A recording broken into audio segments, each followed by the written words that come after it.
Welcome everyone to a new game series here on the DF16 channel. It's Knock on the Coffin Lid. A great game. I know we're playing a lot of different games. I'm a sick man, what can I say? I keep seeing new games that come out and I'm like, oh, that looks interesting. I contacted the devs for a key. They sent me a key. They said, here you go.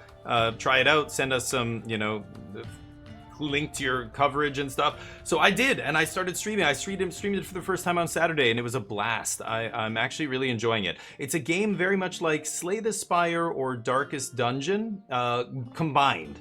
Almost like an amalgamation of both. It's quite good here at Fantasy Realm, fantasy elements and stuff. Kind of a choose your own adventure type game. Really, really fun. I'm gonna start a new game here. So I played the other game. I'm about 21% through the game, and that was all in one stream. And not to say that the game is short or anything. That was a long stream. But I'm at the point now it's getting really, really interesting. But I'm gonna start a new game here and show you how it works. So we'll start a new game of Knock. Now it's gonna take me through a bit of a tutorial here. I could skip this and just explain everything, but you know what? Since it's our first time, let's go through it together. I'll show you how it works. It's pretty straightforward. So let's go. Yes. So this is one of the paths. There's going to be many paths on the map, but this is how traversing down a path works. There are 4 events on the path. The first one is a battle. The second one is a camp. The third one is a vendor. The last one is an elite battle. So there's all sorts of different nodes is what they're trying to show you here. You're here, left click on the battle to start the event. Okay. So they jump into a battle just to show you. Now you'd normally have your own hero here, but for now we're just using generic dudes. So they're saying invaders get off our land. We'll leave this when we've cleansed the land of filth. We'll leave when we've cleansed. There's no filth here but you. Here's your hero, a brother of fire. So this is one of the factions, the brothers of fire. There's lots of different groups of people in this world. It's kind of cool actually, this story. Here's his health bar, 100 HP, pretty straightforward. If he runs out, he's dead. If your hero dies, you lose. Here's your ally. If they die, you don't lose, but you lose them forever. You can't get them back, so permadeath. You end up getting a bunch of allies to join you along your way. I think I've had 2 or 3 at different points. And these are your enemies, demon worshippers. Okay. Note the effects applied to the enemies. Hover the cursor over an effect to read its description. So you can hover over these different effects that the enemies have on them. At the start of the turn, restore 1 HP per balm. So balm is like regeneration. Every turn for the number of, that's on this balm, they're going to have that many HP restored. It's quite good. Studying enemy effects is the first thing you should do in battle if you don't want unpleasant surprises. Yeah, make sure you know what the enemies are capable of. It's very important. These are your cards. So the combat is played out via cards. Now you've got a bunch of different skills. There's attacks. I shouldn't call them all skills. Guarding is a skill, but these are all attack cards. Each card has an energy cost in units of energy. So each one of the cards in my hand right now costs 1 energy. You start with 4 energy or 3 energy or 5, depending on your character and the equipment you have equipped and all sorts of stuff. Right now they're letting us start with 4 energy. You get it back at the start of each turn, just like in Magic the Gathering or other games where you would untap your mana. So these are the different card types. These are attack cards. They deal damage to the enemy. They're telling me to play all of them. So I'm just going to throw them all at Baldy here. So it's going to do -12, as you can see there, dealing 12 damage. Damage, of course, is based on my strength, my weapon, my, all these different factors. Right now, they're just dealing 12. So I'm going to hit this guy. I have 4 energy. I'm going to use 4 energy to swing at him 4 times. Do a bunch of damage to him. Now, I've run out of energy. You got to click on end turn to pass the turn here. My ally goes. He does... Oh, he buffs our strength. Then they go. They attack my ally. Now it's round 2.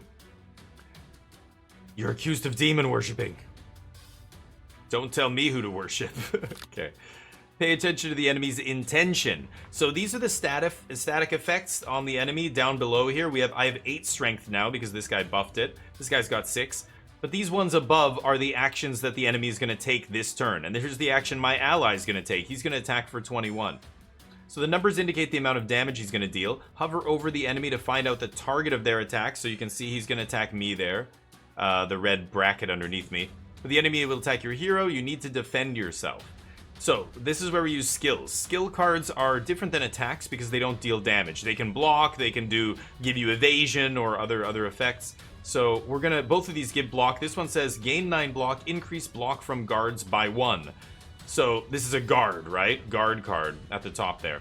So if I play this first, this will block for 13. Right now it's only blocking for 12. So I'm going to go effective guard first. That's going to give me +9. And then you see this changes to 13. Bam. Block, block. This is your block. At the start of each turn, all block is removed. So remember, block disappears every single turn. It's only for that turn you're blocking. If you have armor and other stuff, armor will generate block every turn, but if you just put block on your guy like this, it's gonna disappear. So let's end the turn. My ally attacks for 21. This guy's... oh, they both heal. This guy hits me for 22 and I block all of it because I did it in the right order there. The enemy added a status card to your deck. Statuses are harmful cards that clutter your hand and have a negative effect. So status, always bad. Whenever something gives you status, it's bad. And things that remove status from your deck are good because they get you to clear this stuff out of your deck, right? At the end of the battle, all the status cards are removed from the deck, but during the battle, it's often advantageous to remove status cards. Some enemies specialize in giving you a bunch of status cards. So this guy's going to give me a miss. Burn means when I play it, it disappears. Ethereal means it disappears even if I don't play it. No matter what, it'll disappear from my hand. And at the end of the turn, so if it's in my hand, it's going to disappear because of Ethereal, and I'm going to gain Miss, which is a bad condition. That goes in my deck. Now it's round 3. How could Lord Sigismund allow this? Going down, we have Powerful Patrons. Yeah, Lord, I'm disgusted even to spit on you. Jesus. Your cards come into your hand from the deck. To look through your deck, left click on it. So here's our deck. We have 5 cards left in the deck. We can click on it and see what's left in the deck. You can look at any time, but again, you don't know the order of these cards. These are just the cards in your deck. So we have Mallet, deal 3 damage 3 times to random enemies. We have another guard, gain 12 block. We have another effective guard. We have a double blow, deal 5 damage 2 times. And we have the miss card that they just put in there, right? So let's go back. So no one's going to attack you this turn. We can see neither of these guys. This guy's going to block, and this guy's going to put a status card in my deck, which means it's the perfect time to play a talent card. Talent cards differ in that after playing, they are removed from the game until the end of the battle. So you play a talent, and you get this like permanent ability. Like upon taking health damage, I gain a strength. That's what this card does. So I'm going to play my talent here. Now you can see it down here. Your heroes gain an effect given by the talent card. Hover over it to read the description of the effect. So you can always check to see, again, these ones that are underneath the HP bar, those are static effects. Those are effects that are going to stay on your character until something modifies them, right? So every time I take health damage, I gain a strength. And it's weird, it might seem redundant to say health damage, but remember, when I have block and I take damage, I'm not taking any health damage. I'm taking damage, but my block is absorbing it. So you can do damage and the enemy doesn't take HP damage, or you can do damage and they do take health damage, HP damage. And different weapons will have different effects based on whether or not you just attack them, and they block or not, this happens, or whether you damage their HP, then this thing triggers, right? Procs. So I have 1 energy left. Let's play a card. So I can play any card here. So we can hover over. Well, these guys aren't going to do anything, so I don't have to guard here. I'm just going to attack this idiot. Now, this guy's actually got shattered, which means he's taking extra damage. I'm actually going to attack him. There we go. Dealing 18 instead of what I would have normally dealt there. Cards from your hand go to the discard. I think it's shattered. I don't know. Maybe I could have had that wrong. I can't hover over it because we're in the tutorial here. Cards from my hand go to the discard pile. To view the discard pile, you left click on the discard pile. So these are all the cards I've used so far this battle. When cards in the deck run out, all the discarded cards are shuffled back into the deck. That's it. So you go through your deck. As soon as you can't draw any more cards from your deck, you reshuffle your deck. So we have to end the turn here. Yeah, click on end turn because we have no more energy. My ally attacks for 21. This guy's going to put block. They both heal because they both have regen still. They both have balm. This guy puts block 5 on himself. The other guy puts bad luck into my deck. The enemy added a curse into your deck. So this is different than a status effect. Curses are harmful cards that clutter your hand and have a negative effect. Unlike status cards, curses can't be removed at the end of the battle. They stay with you until you find a way to remove them. So remember, status just lasting until the end of the battle. Curses last for good until you can remove them, right? Okay, so we go to our next turn. We've drawn the status card. Its description indicates that you must burn it. this word has it highlighted in blue, which means it has its own description. Hover over the word, so whenever you see a blue word, you hover over it, it'll tell you what it does, right? So burn says, when played, it's removed for the remainder of the combat. So when you burn a card, it's done for the whole battle. So there's some really good cards that you can only use once in a battle. As soon as you draw it out of your deck, if you don't want to use it, don't use it. It goes into your discard pile. At the end of the turn, you discard all the unused cards, and then it'll come back. You can, play it at a later time. So knowing when to burn your cards and get the kind of maximum effect from them, like, it's not that they do any different things, but you have to know that if you burn a card, you will not get it back. So you really have to pick the best time to use it is ideal, like in a boss fight or whatever. Now, bad cards like a status card, we want to burn it just to get rid of it, right? Now, ethereal means it burns at the end of the turn if it's in my hand. So this is going to burn no matter what. I either play it and it gets removed, or it removes itself. Ethereal, it burns itself. But if it burns itself, then I get a miss, and it tells you what miss does there. Negates the next attack played. So it'll negate my next attack. So I really want to get rid of that card, I think. So they're telling me to play it. So I'm using an energy. So this is how it's kind of hurting me. By putting status effects in my deck, the enemy is basically wasting my resources. I have to spend an energy to get this out of my hand so that my next attack doesn't whiff, right? Cards like this don't get discarded upon playing, but get burned. So you can go over here and you can look at the burned cards. A separate pile. They're not in your discard, which means they won't get shuffled back in at the end of the, when you run out of cards. So burned cards are not removed from the game or shuffled back into the deck. To return, they are removed from the game. I think that's a typo. Okay. They're still there for purposes of other stuff. So you might get a sword that says, this sword does extra damage for the number of cards that have been burned this battle. So it still tracks them, but that card might as well be gone for the rest of the battle. So item bonuses. So I have a sword here.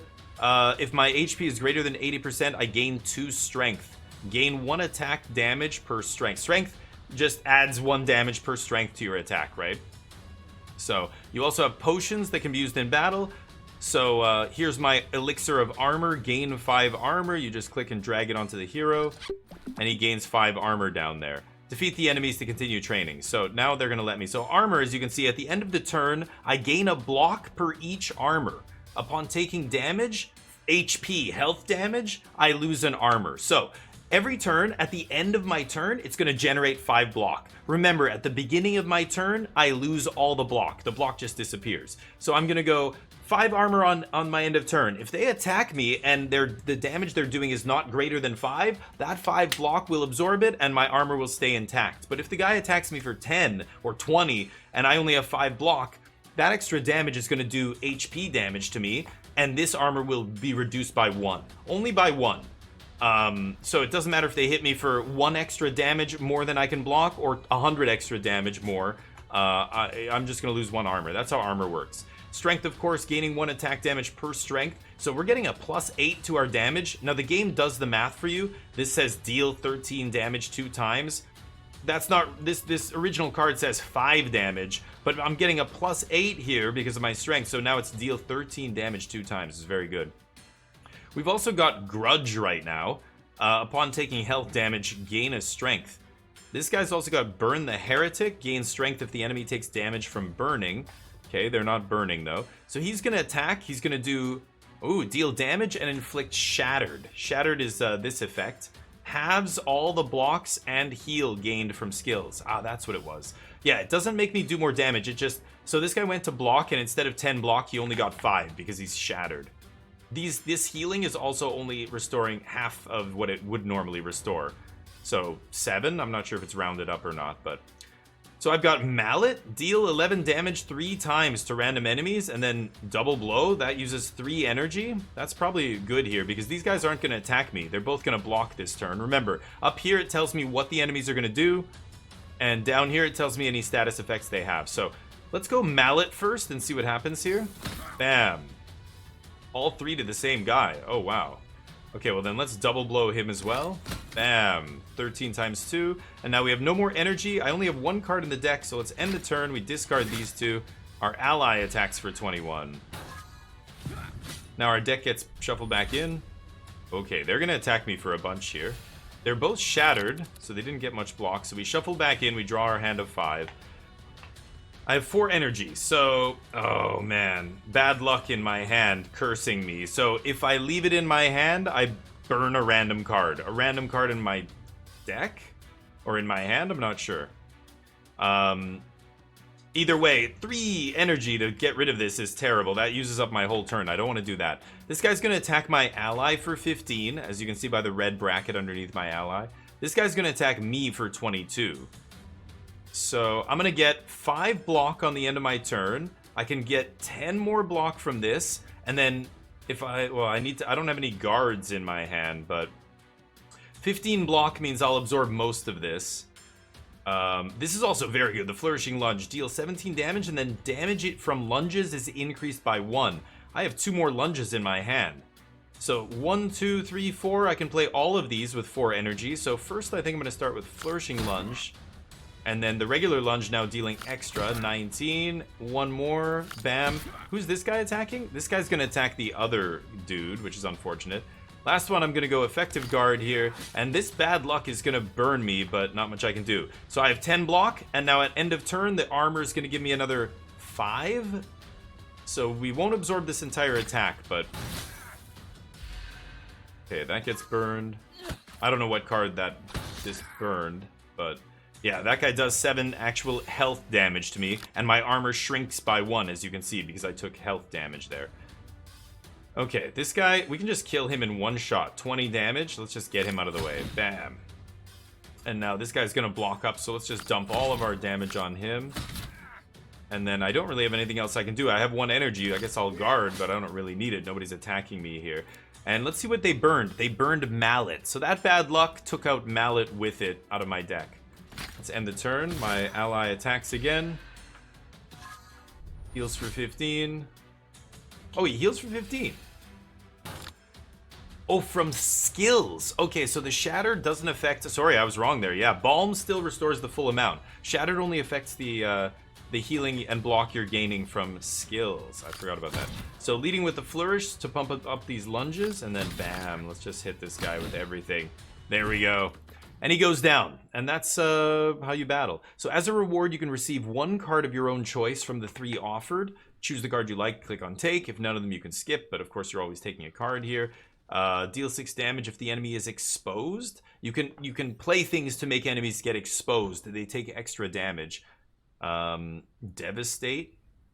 This ethereal means if I don't use it, it's gone out of my hand, but this is a rare one, ethereal armor. Why don't we take that? Sure. Ooh, the Elven Sword. So you received an item as your reward, so now we take the sword here. And an Elixir of Recovery. Among other things, you can pick up all sorts of bits and pieces. Let's take Potion here. And open your inventory to change your weapon. So up here, you can configure your character. There's the Elven Sword. To equip your hero with a new sword, hover over the cursor of the sword, left mouse button, drag. Bam, we'll change it. Easy. I can use a consumable. They want me to use it now. Elixir of Recovery. Recover 30% HP. Indispensable equipment in a grueling and dangerous journey. So I can just hit use here. Go back up to 100 health. Okay, so let's go back to the map.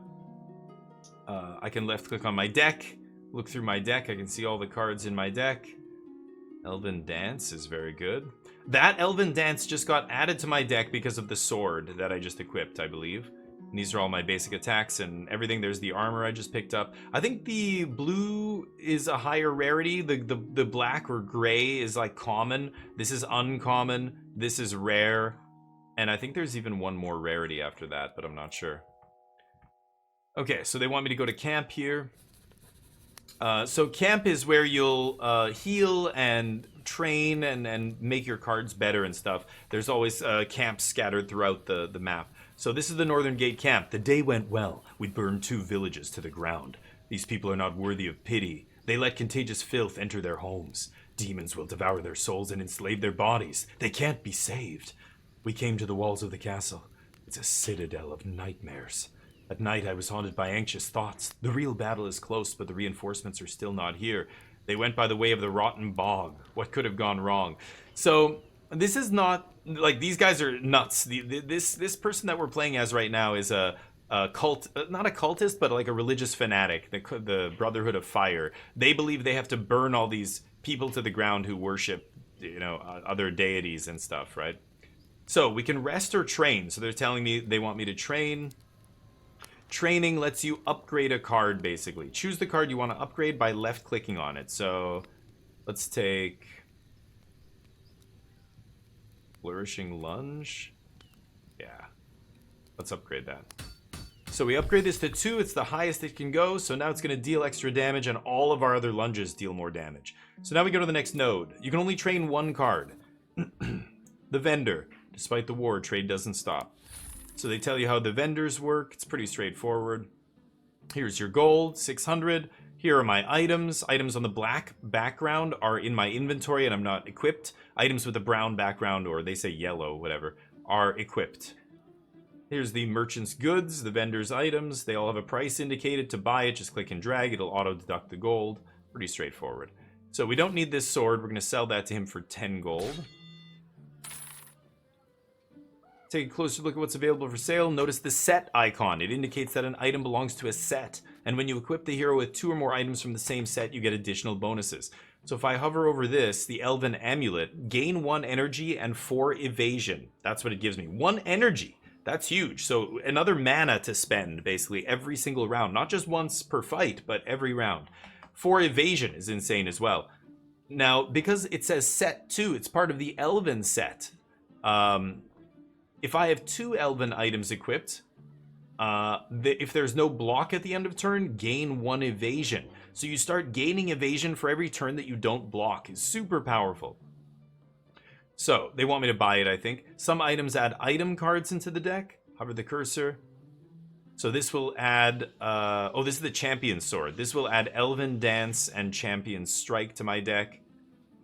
Those will stay in my deck as long as this is equipped. It also gives me 5 strength and 5 agility. It's huge. Just permanent stat buff. Yeah, it's quite good. Agility helps you block. Strength helps your attack, gives you extra damage for your attack. Agility says add this to the value of whatever you block. So if you make a block for 10, it'll add your agility, and it'll be a block for 14 or 15 if I have 5 agility, right? You have a curse in my deck. Yes, I can also remove cards from my deck for 75 gold. So, yeah, could do that. Where's that curse? Here it is. The bad luck. Yes, remove that.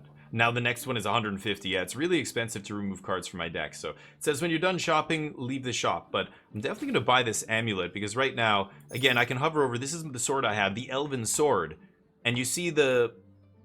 Oh, there it is. You see that little... Well, when I hover over it, it disappears. But there's a hand icon means it's one-handed. If you see 2 hands, it's a 2-handed weapon. You can't use a shield. And the little leaf there, the purple leaf-looking thing, that's Elven. See, and you can see the same symbol here. So I'm definitely going to buy this. And I could buy another thing. I could buy like a helmet or something. Sure, let's buy a helmet. Why not? And a potion. And a potion. And this potion. Sure. Okay. Let's leave. Tutorial's over. The final battle awaits. Okay. So I'm going to go equip my helmet. This helmet gives me, at the start of my turn, gain 2 strength, but all the enemies get 1 strength. That's a little scary. I don't want to give the enemy strength, but with my Elven Sword and my amulet that I'm going to equip, now, when I hover over it, you can see the first set 2 there has a orange or brown coloring there. That means I'm on set 2. I have 2 pieces from the same set. Yeah, this is putting Elven Dance times 2 in my deck. But anyway, now the important thing, now that I have both of these, they are giving me 1 evasion a turn. So I should be able to evade whatever the opponents bring. You can have 3 different potions equipped. So I'm going to keep my 3 here. I have a health potion. I also have a cucumber elixir. Draw 2 cards of my choice. Oh, of my choice? What? Okay, I've got to try that out. I don't think I've ever had one of those before. Anyway, we'll take this boss fight. On the second day, we met with those for whom we came, the demons. It was easy and pleasant to kill the servants. They are not our equals. We've prepared all our lives for a battle with their masters. However, there were too many demons. They pressed on without a break, and we fought without rest. I took down a few demons, but their place was taken by creatures larger and stronger. When first cries for help were heard, I felt that we would not win that fight. Yeah, these guys. Divert attention to myself or run to the rescue. Run to the rescue. We decided to stick together until the end and not retreat a single step. The Brotherhood of Fire cannot be broken. Okay. So me and my ally here. Oof, big demons. My ally is going to give us all strength on his turn, the Fire Priest. I'm a Fire Knight, Spawn of Fury. So this guy's gonna do 6 times 3 damage to me. 3 separate attacks for 6. And same with this guy. And this is rough with the evasion. I have 5 evasion right now. I'm gonna completely evade the next instance of attack if it deals HP damage. So the problem is this is not 1 attack, it's 3. So between both these guys, it's 6 attacks. I don't know if I'm going to be able to evade all this. Because of my items, I will get 1 evasion at the end of turn. So I will be able to dodge all of them, actually, but I could block some of them as well and save some of my evasion. I think I should block this turn. This also gives me evasion, which is very nice. And now I'm starting with 5 energy, as you can see, because of that amulet that I just got. So, I think I'm actually going to attack. Oh, these guys have barbed. Every time I attack, we're going to take damage, which sucks.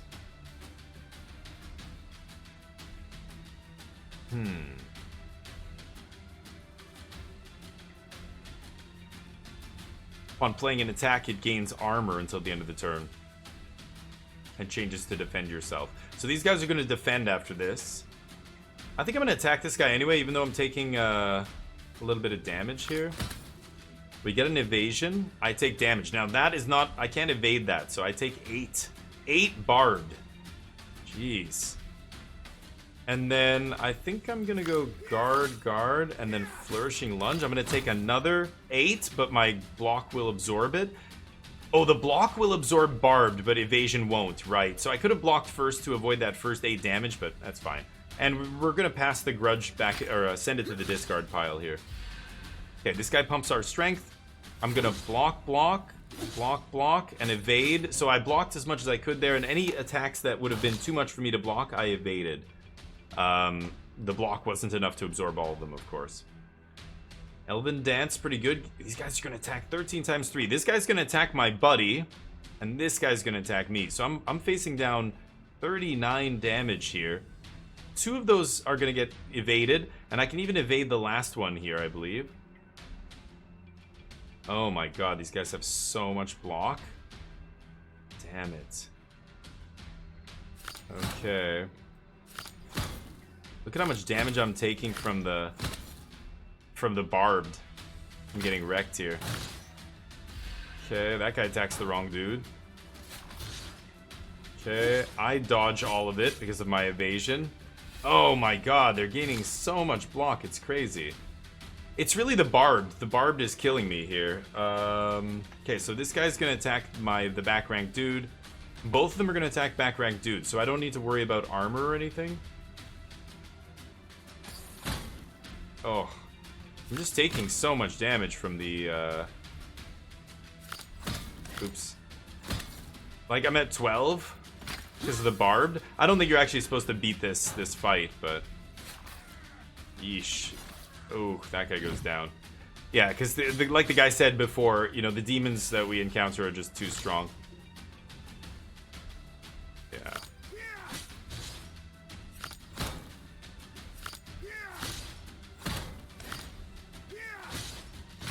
And we die.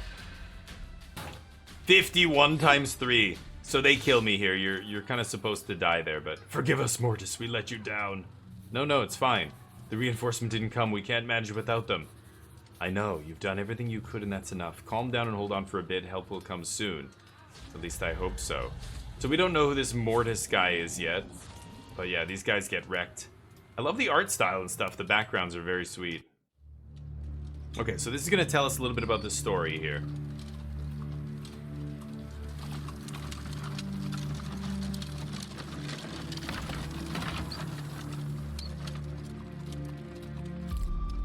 Guy carrying corpses back.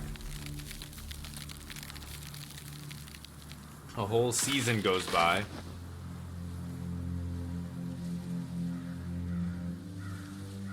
A year? Who knows? Been a long time.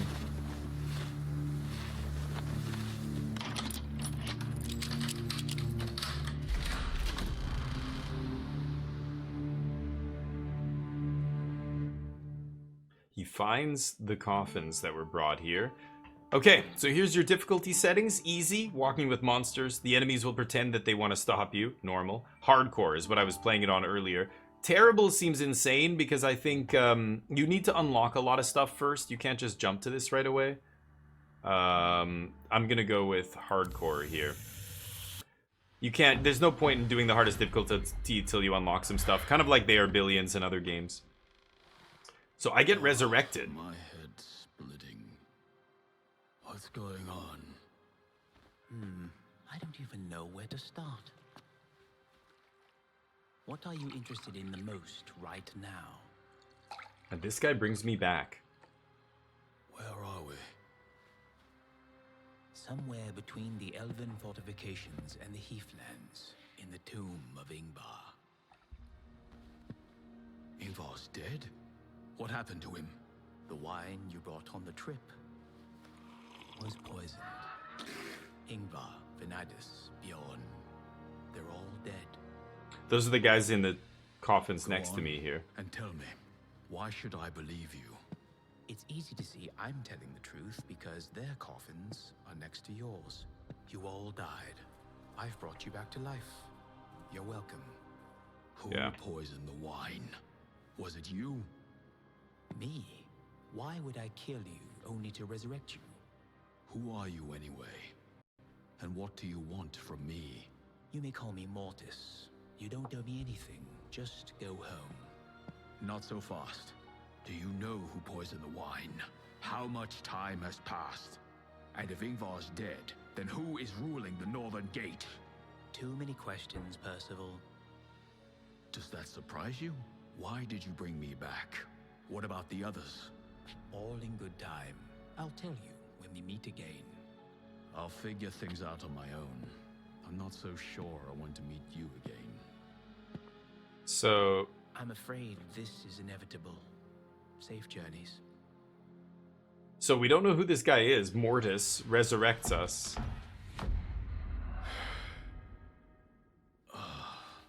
My head. Damn it. What the hell is going on here? Every time you die, you come back here.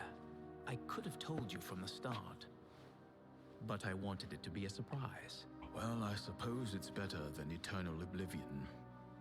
Go on. Yeah. Are there any more surprises? Every time I die, I keep resurrecting here. Not in space, but in time. Everything that happened after your resurrection hasn't happened yet. Yeah. So what now? Should I start over? You promised to answer my questions. All right, one thing at a time. Tell me everything you remember.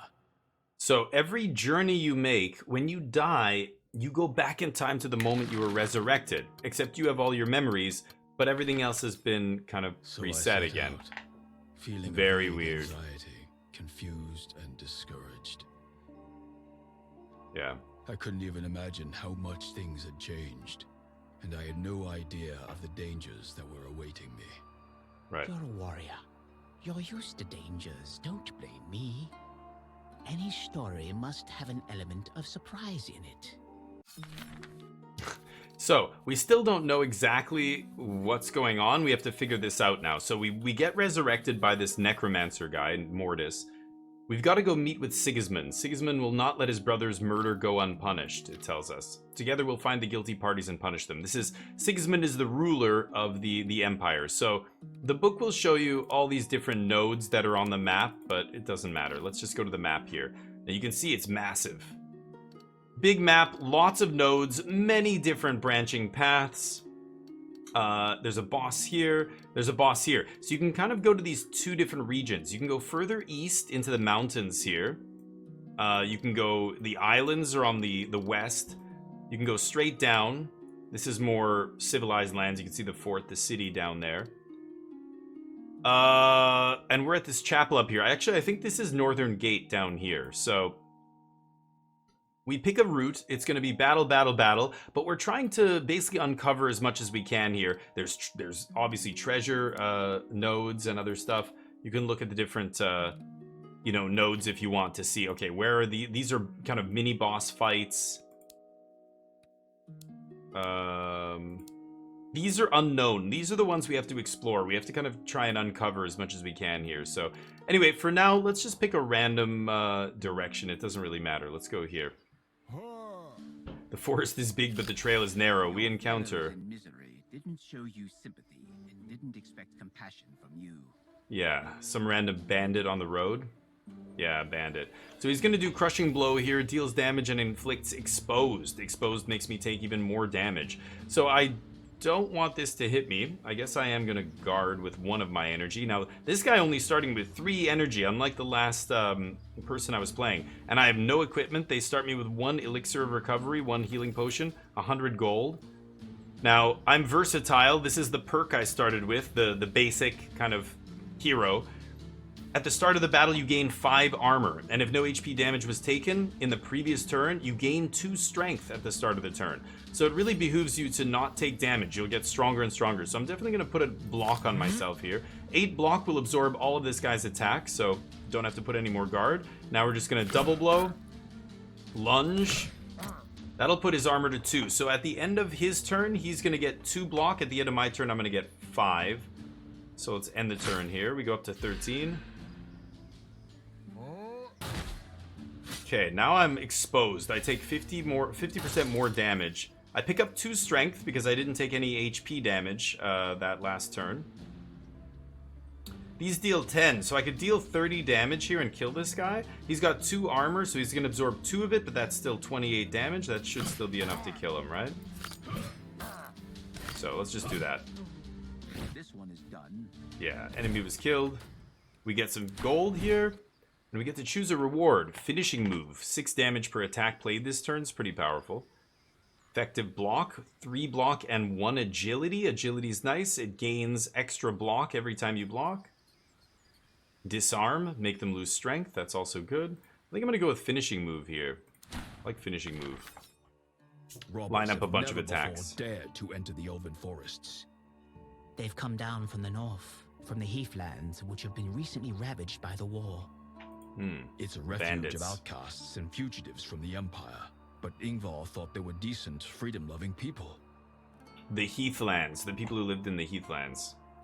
Starvation and devastation may force even decent people to become bandits and marauders. So they've come down into the North Gate area. Let's go to the next node here. Unknown event. Could go this way, of course, as well. Go down here, but I'm going to go unknown. Ooh. Bandit camp. Passing through the forest, I came to a camp of bandits. The people resting by a bonfire eyed me warily, but none of them took up arms, so I calmed down a little. They're not attacking me. I was invited to the bonfire. Assuming that I wouldn't be able to refuse that invitation, I quietly approached them. The warmth and steady, soothing light of the fire beckoned me. Nearby, 2 bandits were having a duel. Nobody was paying any attention to them. A little further away, a few people were excitedly throwing dice. On the other side stood a cage covered with tilt, and it's rocking back and forth. All the humans in the frontier except you are brigands from the Heathlands. So all these humans up here in the frontier are brigands. Wow, they mistook you for one of their own kind. Okay. So now I get some options here. I can go up to the fighting bandits, go up to the gamblers, sit down by the fire, or go up to the cage. I'm gonna go up to the cage here. I wanted to look at the cage, but I wasn't allowed to do that. The bandits instantly unsheathed their weapons and told me that if I needed the captive, I could buy him out for 100 coins, but they forbade me from coming close to him. So I could buy out the captain for 100 coins. I could come up to the other guys here. Or I could sit down by the fire. Come up to the fighting bandits? The duel turned out to be a sparring match. I asked if I could join and was immediately asked to pay a fee. Some of my equipment. Oh, wow. They start you with some pretty basic stuff. I have a basic sword here and a basic shield. Increase max HP by 10. So I'm going to lose one of those things if I fight. Okay, let me go up to the gamblers. I went up to the gamblers and started watching. The game looked pretty honest, and I had a thought of joining it. The game looked honest, so I could play. Let's sit down by the fire. Oh! What? I quickly fell asleep, lulled by the warmth of the fire. I woke up well rested and content. The bandits were long gone. I checked my belongings and saw that not everything was in place. Scoundrels stole some things. No. Slit my throats? How many throats do you have? Oh, man, that is brutal. Okay, well, that's really crappy. I thought I was going to be able to still choose after that. Live and learn. Oh, God. Did you talk about anything with these people? Did you learn something from them? I did, but nothing good. Before the invasion of the frontier, the Dwarven army entered the Heathlands. They burned down all the human settlements. Dwarves! Those who tried to resist were killed and the rest were driven south. The humans hoped to get support from the elves, but the elves met them with hostility too. Between a rock and a hard place. At the moment, the dwarves are bogged down in battles with the elves. The humans could try to go home. Dwarves have foreseen this too. There are combat golems on all the trails. The way to the north is cut off. These people are in a desperate situation. They're fighting for their lives. So you can't go north. There's combat golems. The dwarves are the ones who invaded the Heathlands and kicked all the humans out and killed them. Destroyed their settlements. The elves met them with hostility and said, we're not going to help you. But now the elves and the dwarves are fighting. Jeez, crazy. Meanwhile, all these people are now here and most of them are bandits. Jeez. You know, I've been thinking, the Heathlands are not on my way, but the detour isn't that long. Are you thinking of going there? I wouldn't advise it. You'll encounter a combat golem. The dwarves have placed these golems on all the paths leading from the frontier to the Heathlands to prevent bandits from returning home. I'll try to destroy him. You won't survive his first attack without the insubstantiality effect. Interesting. But there's another way. You can disable and even capture the golem if you know the access password. So they give you these little hints like, oh, there's a golem and oh, I need the password to get through it. Or I could get something that gives me insubstantiability? I'm not sure I pronounced that right. Anyway, the golem will attack you with a huge attack. So if you have insubstantiability, you dodge the first attack. So we don't even know where that is yet. I think I saw it like after. You basically can go to the north. So these northern paths, like this one going to the north, is probably where it's going to show up. Oh yeah, look, you can see it on the map. Yeah, see that little illustration? The illustrations, like these paths on the map, are actually the paths you're taking, right? So once I fight, like if I try and take that fight next run, I'm gonna get murdered. But during each run, you're learning more and more, and then you go back and time resets itself, and you learn more and more. And that's how the game is kind of progressing. You're going through these different runs, and each run you're learning different tidbits of information, and then in the next run you're trying to put to use what you've learned. Oh my god, what a terrible opening hand. All blocks, and my opponent's only blocking here, so we're not doing anything. I can gain 2 armor though, and here's the big difference between block and armor. Block is just till the end of turn, right?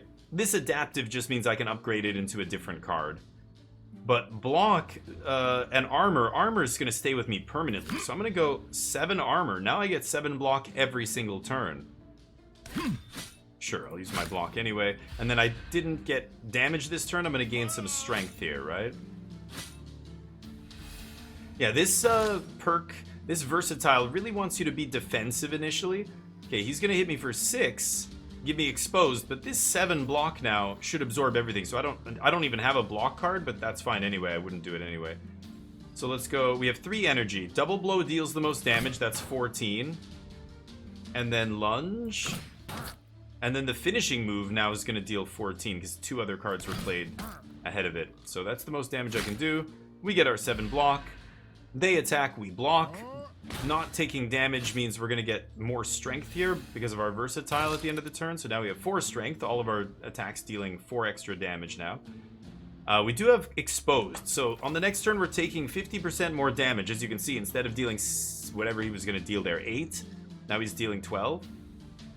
So dealing 12 and I'm absorbing 7. So I do need to put a block up here. I can't use all of my energy for attacks, but I can use 2 last energy to attack. Oh, I could have just killed him. Yeah, I probably should have done that too. But whatever. We block this. And he's dead. Double blow. He tried. Okay. He tried. He failed. Disarm. Rush. Gain 4 strength for 1 attack. If the character is exposed, the effect is doubled. If I'm exposed. That's interesting.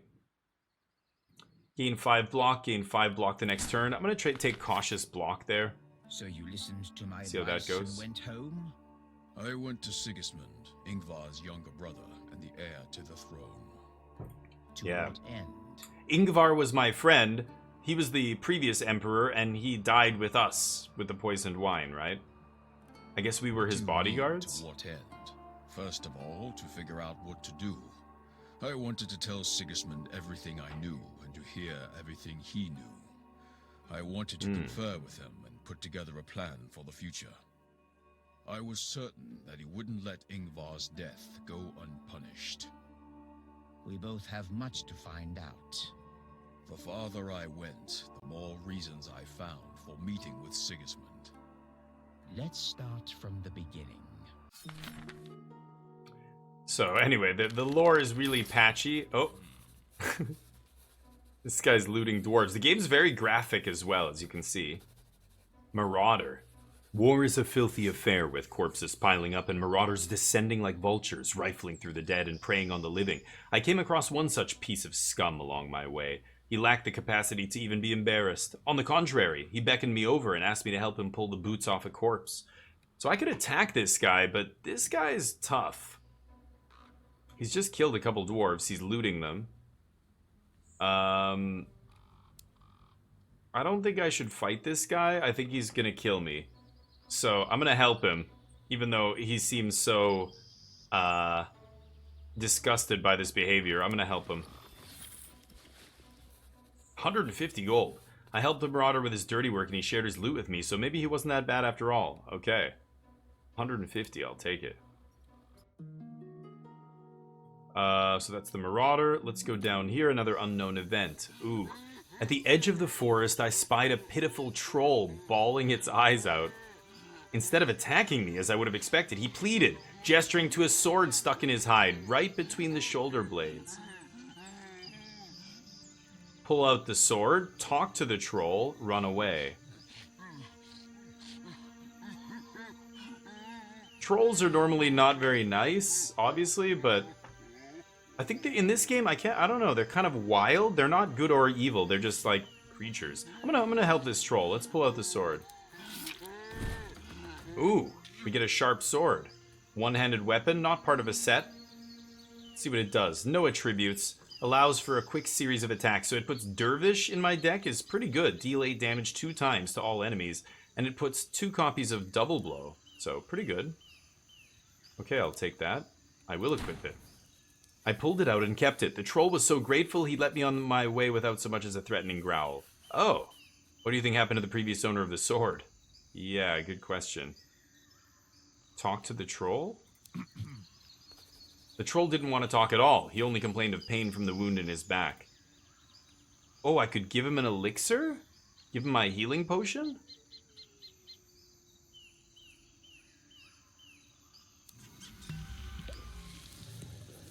I healed the troll's wound and could talk to him for a while. I managed to find out that the previous owner of the sword was a human, most likely a bandit. Trolls are able to clearly express simple thoughts, but it's difficult to build communication with them. You have to learn how to ask the right questions and try not to be too smart.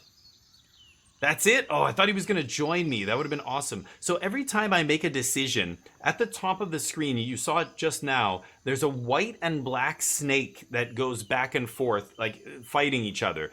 And that is like kind of your morality bar or something. I'm still not exactly sure what it is.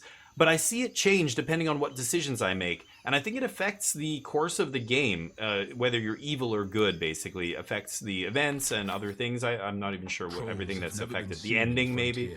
Which wild But- wind has brought them here? Yeah. I Trolls. suspect it has something to do with the dwarves. You're right. The trolls were brought here from Thundering Mountain by the dwarves. They have long used these giant imbeciles as draft animals.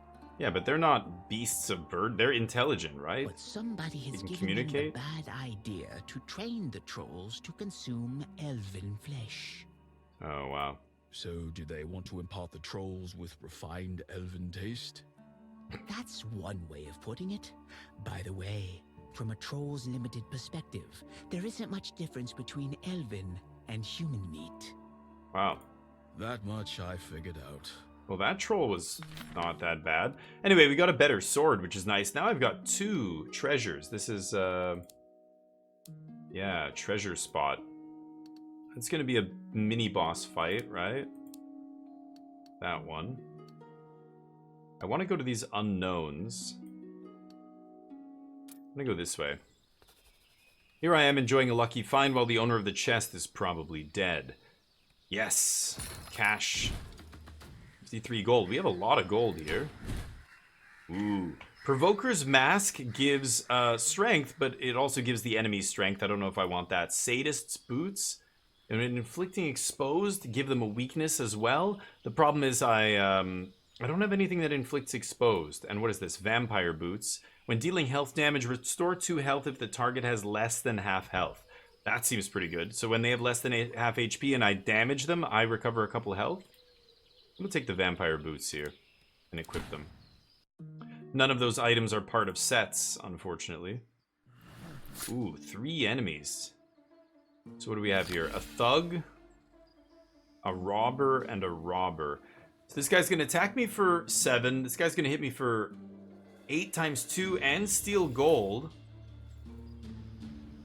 Gain block. Dervish is pretty insane here. So I'm gonna get 5 armor. I could get 16 plus 5 is 21. This is dealing 16 and 7 is 23. I'm still gonna take damage here.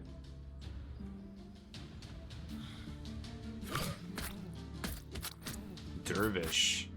Nice. And this is 10. I can deal 18. I can't kill this guy. I think I should just block.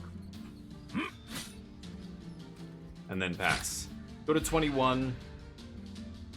This guy's attack gets negated. This guy's attack mostly gets negated. What a bastard. Stole some of my money. I think if I kill him, I get my money back. But, okay, this guy's gonna rob me now. 16 damage. Okay, God, this is a lot of blocking I don't need. I could lunge here, but I'm just gonna go all out on the armor here.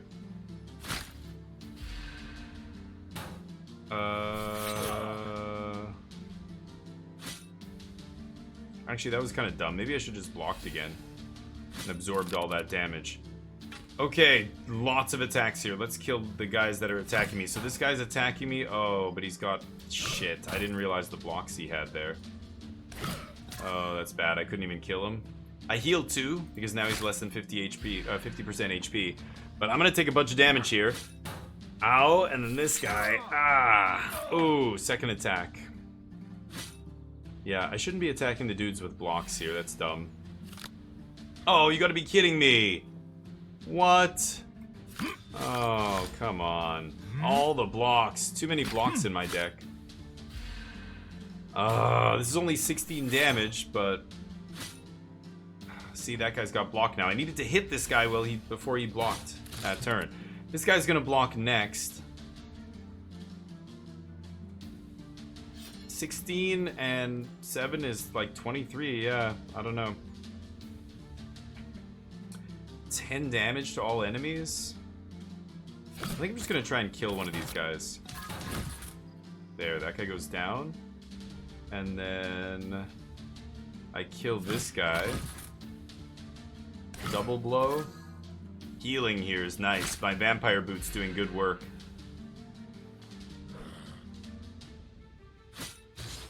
blocks. Anger. Oh.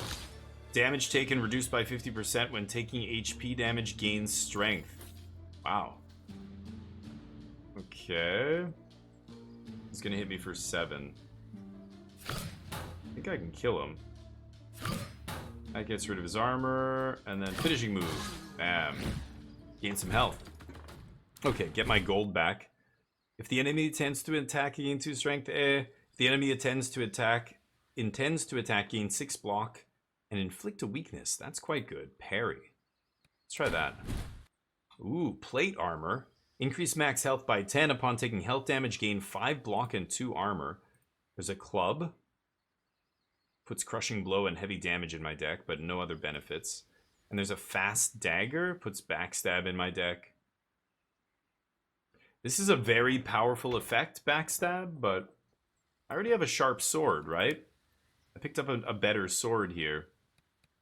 I really should just take this armor, I think. Plate armor is going to be great. Elixir of Purification. Remove all negative effects and all status. Burn all status cards. That's fantastic. If I have a bunch of status in my deck. Definitely going to take that. So, now we look a little bit different. We've got our plate armor, our vampiric boots, sharp sword. Your character will look different as you get more equipment attached to them here. Go to this unknown event. Hide and seek. I was making my way through a burnt outpost. The trio of dwarves was coming my way. The meeting didn't bode well. They were looking for the ash-covered chest, which was sitting in one of the houses. Oh. Trio of dwarves. That's a lot. Take the chest. I wanted to take the chest, but the dwarves found it earlier. Oh. So I just have to leave? Oh, I had to fight? Oh no, I still have to fight them. Okay. Oh boy. Dervish pretty good, as usual. Then we got a bunch of enemies here. And then double blow. This guy's the weakest. Might be able to kill him. Oh, I'm so close to killing this guy. Damn. That healed me for a little bit as well. I get 5 block. We're gonna take 5 extra damage off this guy. Ow.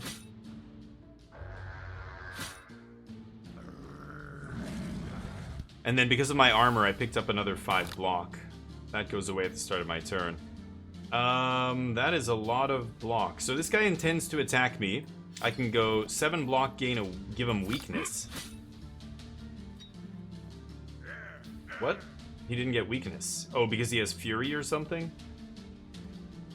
He's dealing double damage here, and he gets 1 fury, so he gets double fury every time he gets a fury. These guys are berserk, so they're gaining fury when they play 2 cards of the same type in a row. Gets strong when he's wounded severely. Okay. I feel like I should finish this guy off. And then guard. And pass.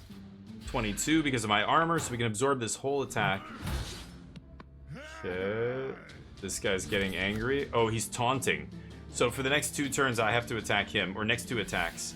And then, of course, they're going to put a bunch of attacks on me. 8 damage here, 7 damage here, that's 15. So I'm gaining 7 at the end of the turn.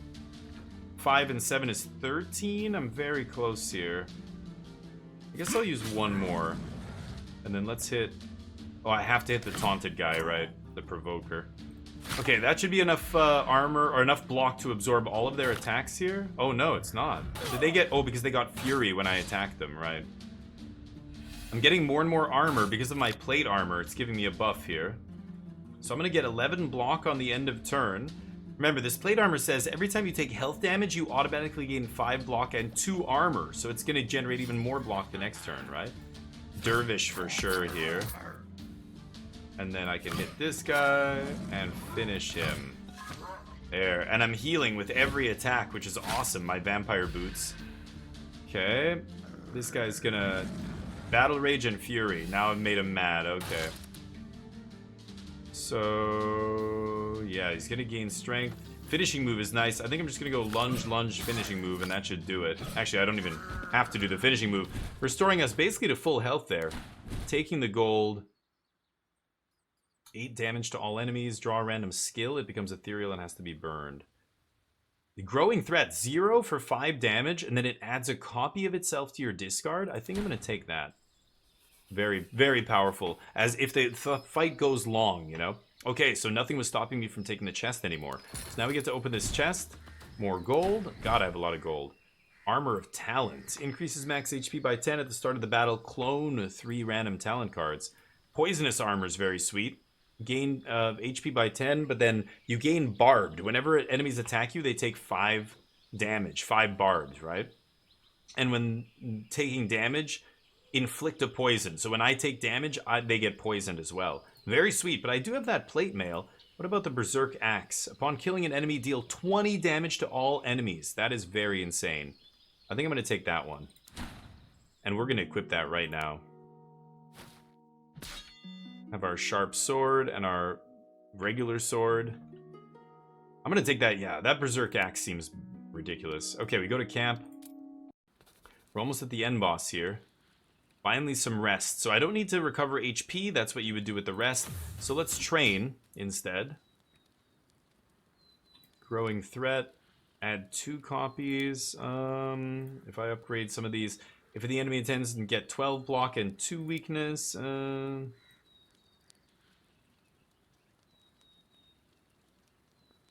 Maybe I will upgrade Growing Threat here. Let's do that. So now every time I play this, it's going to add 2 copies to the discard. So when we shuffle that back in, we'll have more copies every single time, right? I came to the frontier, or how I died. You were accompanying Ingvar on a peacekeeping mission to the frontier. Okay. The dwarves and the elves were on the verge of war. Only the Lord of the Northern Gate managed to bring them to the negotiating table, but the mysterious demise of your party ruined everything. Why weren't our bodies returned home? As the dwarven invasion began, you were buried hastily and with no ceremony. The affairs of the living, as ever, turned out to be more important than the problems of the dead. Okay. So we're over here. I could have gone to that boss instead, but we end up going this way. Now we're going to take this on. Ooh.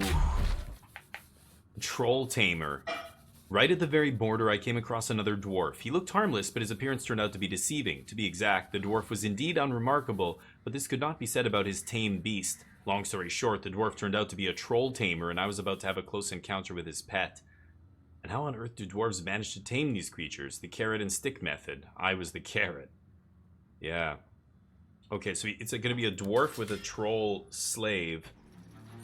Oh, man. 420, giggity. Yikes. This guy is doing lots of damage. 22 damage, and he inflicts exposed. Crushing blow. Elder Troll. This guy's provoking, deals damage, and gives one ally strength. Oh, he's going to deal 18 damage to his own guy by whipping him and give him strength. Okay, I mean, so change of plans. When wounded severely, he gains fury. Irascibility, playing 2 attacks in 1 turn changes intention to furiousness. And he regenerates as well. I think I have to kill the Taskmaster first. So let's start with this for free. 5 damage, puts 2 copies in the... Yeah, puts a copy in there. Now, this guy's doing such huge damage. I'm getting 5 armor, but I really do want to block everything, right? So I'm going to do this. Inflict weakness on this guy. Except it didn't do it. Why is it not doing that? If the enemy intends to attack, inflict weakness. The enemy is definitely intending to attack, so why did that not weaken him? Very confused. Another 8 block puts me to 15, and then 5 to 20, so I'm still taking 2 damage here. I think I am going to still guard, and then last one I'll use lunge here and hit him one more time. Let's end the turn now. So he's going to provoke. Whoa, it does 36 damage to the troll. Ouch. Giving him 5 strength there. Oh, the troll didn't attack me. Oh, because playing 2 attacks. Okay, so now it turned him furious. Right. He's gaining strength and exposed, so he's not going to attack this turn. This guy's going to strike him again. Oh my god, you got to be kidding me, and I drew all blocks. I mean, the armor's good here, but... Oh my god, that's bad. Oh, when I play 2 attacks in 1 turn? No, not sure. Wow, this guy's really doing a number on that troll. 60 damage! Holy crap, because he's getting plus 10 from the strength and doubling it with the fury. 60 damage? Okay, I'm gonna block as much as possible here and then hit this guy. Wow. Ow! Okay, even through all my armor, that was a lot. That guy's gonna whip the troll to death, jeez. Okay, let's hit this guy first. Why can I not play this? Weakness. Wait, what? No? What? What's happening to me? Oh, if the enemy is 10... Okay, so nobody's attacking me this turn, right. This doesn't do anything, all this block, but I'm gonna do it anyway. Wow. This thing's gonna die.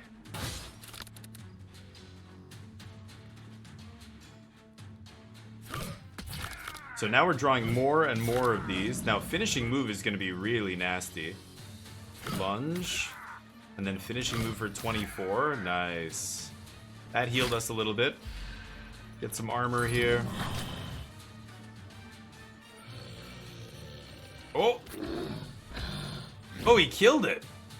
He whipped it to death! Wow, I didn't think you could actually do that. There we go. Growing threat, growing threat. That'll be GG. Nice. We defeated the chaser. Okay. Pretty good. Take 67 gold here. Desperate block. Dominance. Gain an exposed, then deal 14 damage to two times to all enemies. That's insane. The ethereal armor. This gives me insubstantiality. Insubstantiality. That's what I... Okay, what was I saying before? Insubstantiability or something? Insubstantiality is what I need to get through that golem. The next run. Like, we know there's some kind of combat golem, and this is the kind of skill I need. But anyway, for now, let's take dominance. I love that. Big damage. Ooh, an amulet. Amulets are really nice. They all give you energy here. This one gives you agility, which makes your blocks really nice. This regenerates, but I don't need that. I've got my boots doing that as well. Gain 1 strength and lose 1 agility. I'm going to take the agility one, the Trickster's Amulet. I think that'll work nicely with all of our blocking. Let's equip that now. And we found Shackles. Gain 8 strength. If no weapon in hand, draw left-hander and right-hander. What? I don't know what those are, though. I can't hover over them. The trophy clearly demonstrates the gigantic size of its sword armor can be used as a weapon. Class? Okay, this is a class item, right? This is because I'm this character. Each character, like Percival, has like 4 different versions that you can play as. I'm just playing as the default first version, the versatile one. Burdened. It puts a curse in my deck. I gain 8 strength, though. I'm still going to use this. And then we get some potions. Mandrake Root gives you immunity for a turn. Evasion ×2, the Elven Ale, and Snake Elixir. Clone and draw a card of your choice from the draw pile. I'm going to take the Elven Ale. That could be really useful to save us. Sigismund was your friend in your past life. Indeed. My only friend. We'd been friends since childhood. This is No other friends? the former king's son, who's now, I guess, the king. Notables find it hard to hide their arrogance when they talk to commoners. But Sigismund has always been different. Can you imagine? One time, he even punched Ingvar when he told me to clear the table. Punched his father? Really? Are you joking? Did he really punch the Lord of the Northern Gate?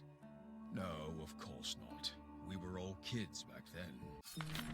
Oh, okay. So, to the Crimson Steps. So this is because we fought that boss on the west side of the map, now we go to a whole new area. I managed to slice through the defenses of the dwarves and made it to the Crimson Steps, but awaiting me there were the orcs and the goblins. Compared to them, the dwarves were a very hospitable folk. So, a whole new region we enter here. The goal is to still get to the big city and find Sigismund. But now we go through the steps. And this is going to be orcs and goblins and another boss fight and everything down here. And you can see some of this stuff on the map. Like there are caves here. There's some weird tree city over here. Mastodon skeletons. This is an oasis maybe. The art on the map kind of shows what could be possible at some of these nodes, but you don't really know until you get there. Anyway, this will be the next map. Because we did the tutorial today, it is going a little bit long, so I'm going to stop here. But from now on, every run, I'm going to go from the beginning of the run till we either die or we beat it. And we'll see how far we can get, and we'll slowly unlock and unravel the game, and you'll see how much there is. This is quite deep. It's a very awesome game. Lots of different ways to play, of course. So hope you're enjoying it. Let me know what you think, and I will see you in the next episode. Peace.